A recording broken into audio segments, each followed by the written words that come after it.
Yeah, I don't think having a kid. I wanted a Maserati at one point. Then I did a little research. Whoa, what kind of? And you said, talking "Whoa, about? hold on. I think I'll go with the boat." The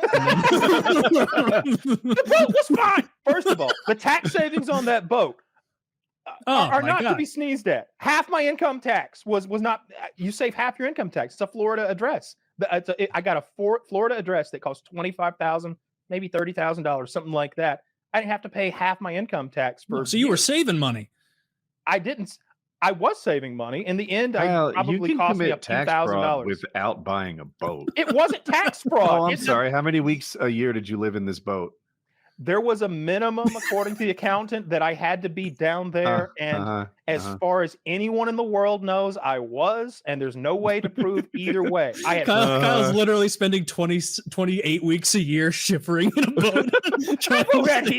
All right, so that boat had a bathroom, it had a kitchen, it had a couch area, it had a real toilet. That was a decent. Did it have a heater? Boat. No. Did they have air conditioner? No. Yeah, it had AC. It had like a window blowy thing on the side, I think. Okay. Oh, wait. Did it cool the air or just move it? I don't remember. It's been a while. But he didn't actually spend any time in it. Air conditioners are not common on boats. It's not a never, but dozens of hours were spent on that boat, Taylor. I'll have you know. Dozens of weeks. That boat was a good financial decision. It just didn't turn out to. I just didn't have enough fun on it to equate to. I probably lost $3,000 on the fucking boat. It's not a big deal. But and I had a boat.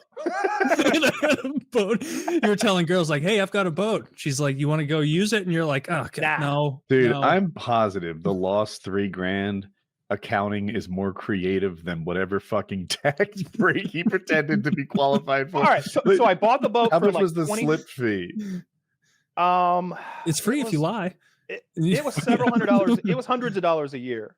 It wasn't cheap.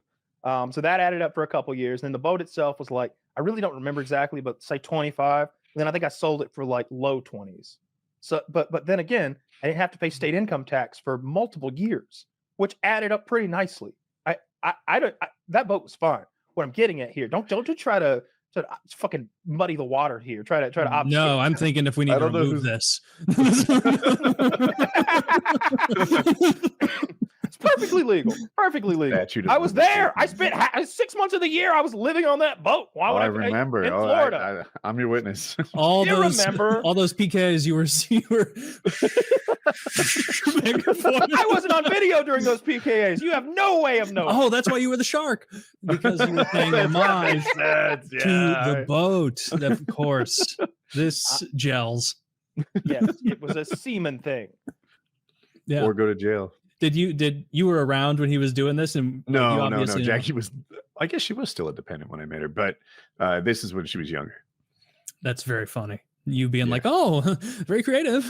You're trying to impress your dad still. Wow, at that you really point, got this on lock. At that point, why not just not pay any taxes? If you're going to cheat so blatantly, then why not just, my taxes would have been $48,000. So I'm just going to put that in this account over here. And if I ever get audited, we'll draw from that to pay the penalties and the back taxes. In this day and age, cheating in your taxes in a way that the computer can catch it, it's a huge bad idea. If you have a 1099 and you just change that number to something that would lower your tax bill, it doesn't take a human to catch you. And I think the same is true with like fake social security numbers and people that don't exist and shit like that. You can't make up dependents.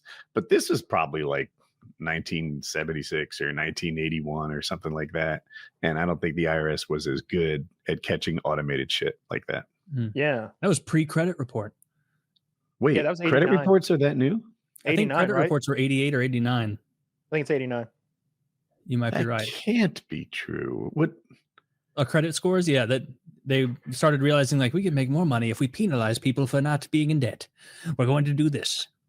We're going to get you.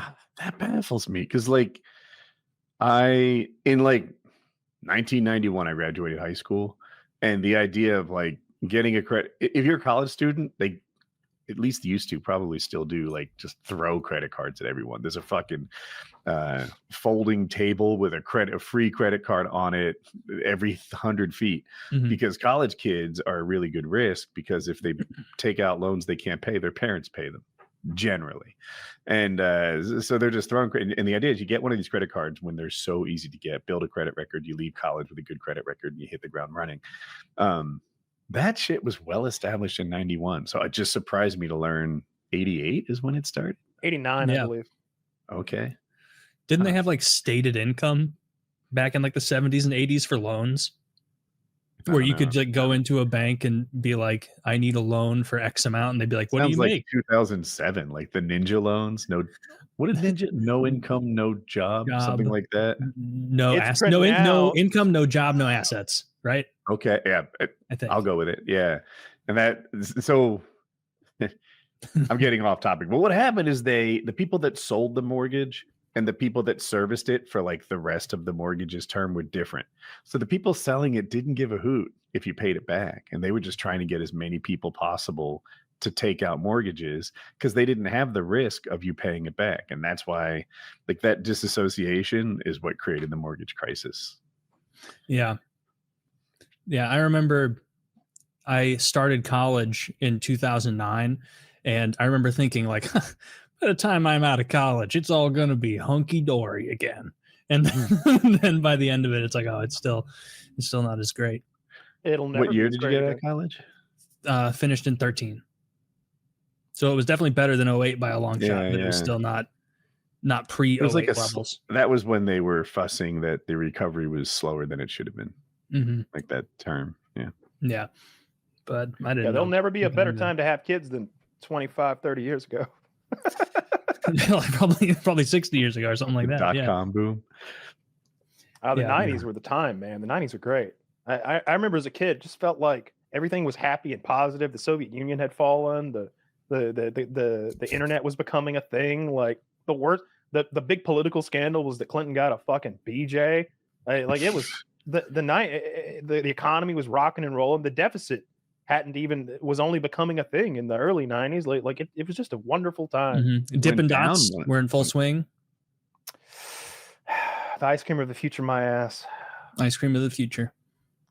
And now look at them. Dippin' Dots are good. I think they're better than that space ice cream. My dad got a divorce back in the day, and he went back into the home that he had bought, that his wife now lived in, to get his clothing, to get the clothes so that he could go to work. And she called the police and put a case on him, and he couldn't buy guns for a couple of years. I had to buy them for him, allegedly. Man, you're just hitting for a fucking grand slam. Statute of limitations. Shut up, Taylor.